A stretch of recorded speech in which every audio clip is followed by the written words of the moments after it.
Hello and welcome once again. I'm Steel Walrus. You are awesome, and today we're coming back to Arma 3, and I'm going to talk you guys through some of the basics of putting together a good, historically inspired Rifleman loadout.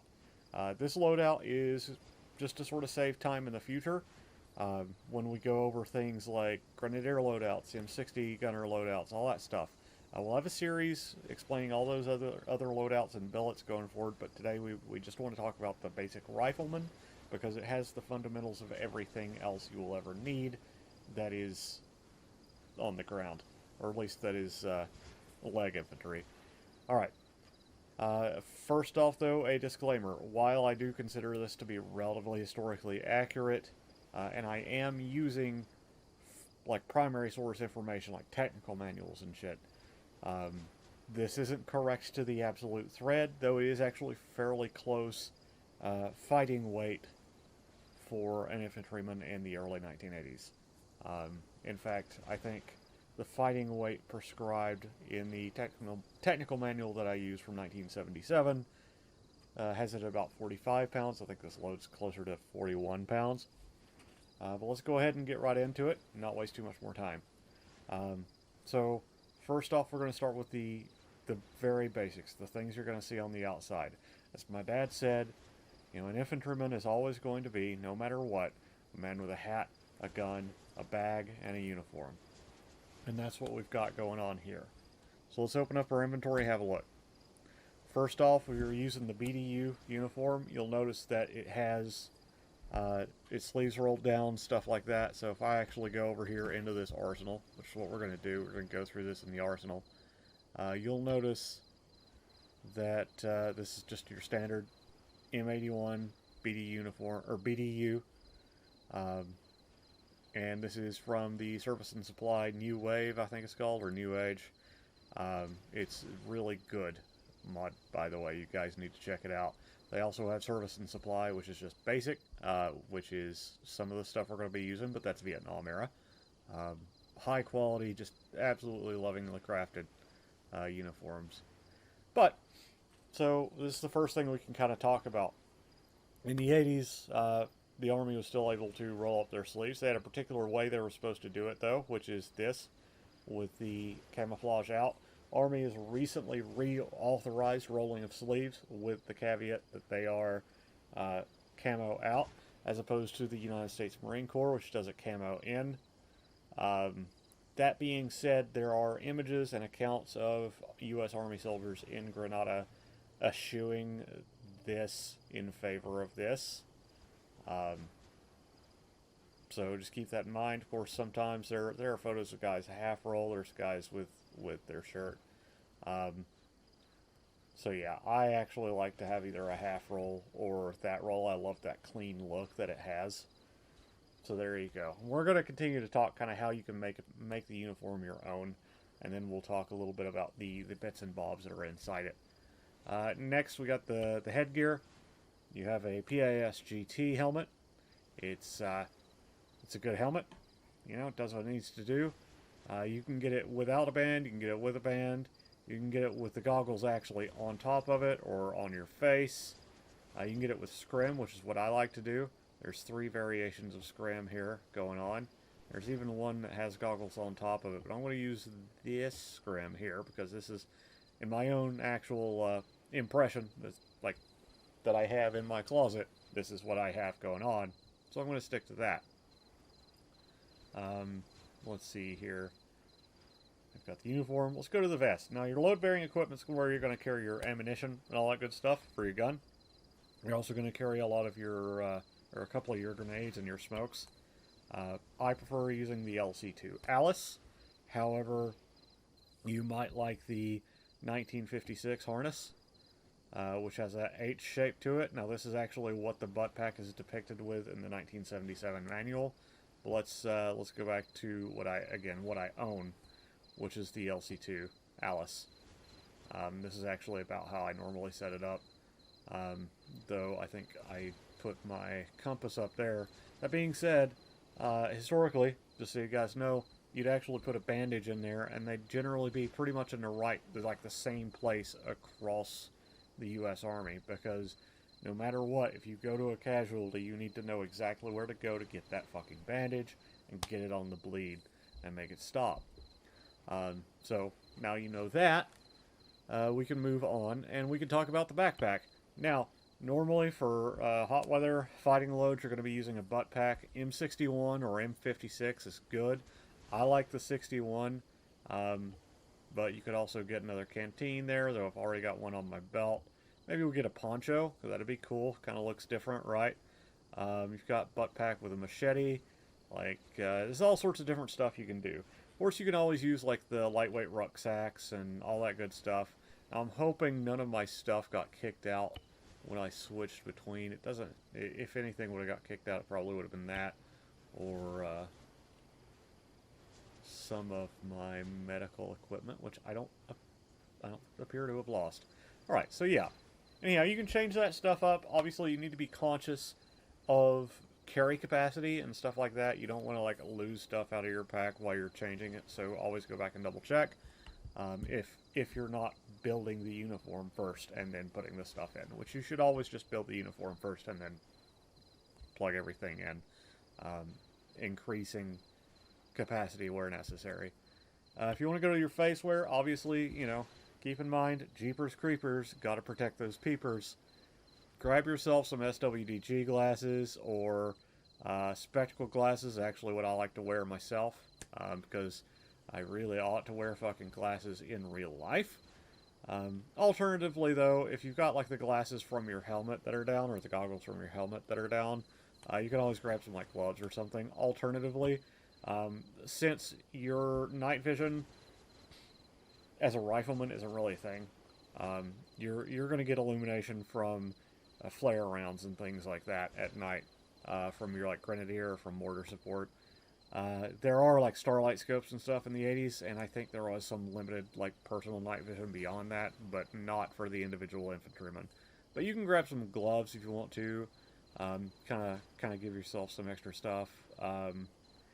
If you were, like, a team leader or something like that, I might even recommend, or a squad leader, I might even recommend getting a 40mm bandolier, but nah.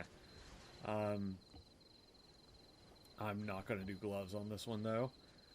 And then, obviously, you want to double check. Make sure you got binoculars, map. You don't want to have a terminal, so I'm going to just double check. You should not have a radio as an individual rifleman in the 1980s. Now, if I was on my Liberation server, it would be different. Because it's about convenience. But for a realism op, no. Even team leaders technically shouldn't have one, but that's where you start getting into convenience and fun versus realism, right? So ultimately it's up to the host, but I would advise just not doing it. Y'all can do voice... Buddy teams should not be far apart enough, and fire teams should not be spread out enough to where y'all can't hear one another, or at least readily relay information between one another over local. Compass and a watch, obviously. I know those things get overlooked a lot, so I want to go ahead and touch on them. So let's go ahead and check out what I've got in every part of my kit.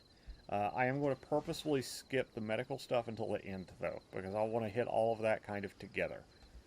So, first off, in your uniform, that's where I like to carry map tools, my flashlight, my earplugs, and some of my bandages. I like to carry my canteen on my belt. Canteen's good for splashing on your gun to cool it down, because cook-off can happen with ACE. That's where I also carry my personal aid kit, a couple of frag grenades, a couple of smokes, and all 6 of my Red Tracer 30 round magazines, because historically that's where they would be. Now, let me tell you right now, you need to have this, and obviously these things, but like you need to at least have 2 frag grenades and 2 yellow smokes and 6 magazines for your rifle. If you do not have at least those things, you are incorrect, like grievously incorrect, and you're going to get yourself killed. That's plain and simple. I will say frags, maybe not so much, but smoke, you have to use it. Like, you have to use it in combat. So keep smoke with you. You can carry more, and we'll talk about that in a second. I carry an E-tool. I carry more medical stuff. If you have a 240 or like a 240 gunner or an M60 gunner, you need to carry 100 round box of red tracer ammunition for that gun. Absolutely have to carry it, because that guy can only carry like 500 rounds, and that's not a lot when you're talking about a machine gun. So if everybody in the squad is carrying for him, he's good to go. So do that. If you don't have an M60 or a 240 in your squad, then don't. Like, replace that maybe with a couple extra mags. You can go up to like 10 mags before you're carrying just way too much, or carry an extra rocket or something like that. Work with your squad leader, who's going to be working with your platoon leader, who's going to be working with the next guy up the chain, and so on, to figure out what's best to put in there. Or just leave the weight open. There's no reason to burden yourself if you don't have to. Speed in combat equals life. Now, I've also got 2 more magazines. That's optional. I'd say 8 to 10 is like your max, but 6 is your historically correct combat load, to my understanding. And you've got 2 smoke grenades that are green and 2 yellow smoke grenades. You really should carry at least 4 yellow smoke grenades, but really 2 is the bare minimum. So that puts you at a total of a maximum of 8 throwables. That could change depending on your situation. If maybe your leadership thinks that you need a couple extra grenades of one type or another, but that's a minute-to-minute, like day-to-day, minute-to-minute kind of thing. We're talking about very prescriptive here. Now, let's talk medicine. If you do not carry what I am about to tell you to carry in one of my ops, you are horrifically wrong. You are going to die, or somebody else is going to die. Is this the maximum you should carry? No. This is the minimum you should carry. But the more prepared you are, the better. This is the stuff my medics tell me they want to see guys carrying. So first off, I like to carry this in my uniform proper, because it's there for me personally. I keep 5 packing bandages and 15 elastic bandages. That science is way beyond me. This is what my medics tell me to carry. To carry it. Your personal aid kit. Personal aid kit's good at like finally stitching things up and like fully restoring your hit points, and so you really want to use it. Make sure it's in there. Now, the stuff that you want a medic to be able to grab and like pull out sometimes if they need is the 500 milliliters of saline. You absolutely need to carry at least 1 500 milliliter bag of saline. You will lose at least that much blood in an op if you get shot at all. So carry that shit. If somehow you don't get shot, then somebody else is going to need it. You might, depending on who's running the op, get away with carrying 1,000 milliliters or an extra 250 or something like that.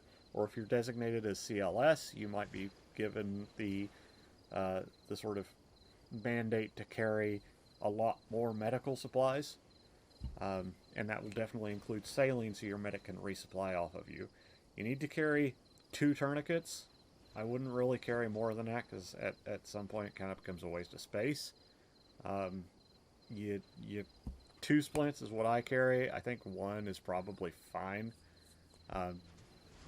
But carry 2 just in case. You never know when you're going to end up breaking an arm repeatedly in an op, because that's how ace medical works. Alright, you'll also notice, by the way, that I don't have a magazine in my gun currently. That's because we're inside the wire. You don't want to accidentally fucking waste your buddy. You can hear me there. So when you get ready, all you do is put your gun on safety, and you just grab a mag and chuck her on in there. Now you've got 8 mags. It's going to be 240 rounds total. Now, guys, you should not be firing on fully automatic most of the time. Alright? Like, that's just not a thing that you need to be doing. Single fire, and you'll probably get through with that 240 rounds. If you don't, there's always supply drops and things like that. But really, you don't need to be loading yourself down with 13 magazines or any of that crap. You're not going to be firing that much. I mean, you're going to be firing a lot, but you know what I mean. All right. So now you guys kind of see what you're working with. You see how you can customize. You see what you need. Excuse me. And I hope you found this useful and informative.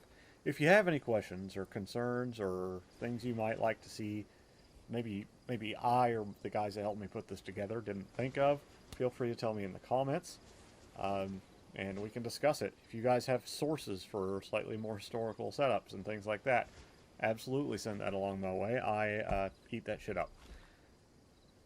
Anywho, you'll also see our Discord and stuff in the description if you're like just a random person that's come along. If you want to come hang out, just be 16 or older, and you're good to go. Alright. We up. Peace.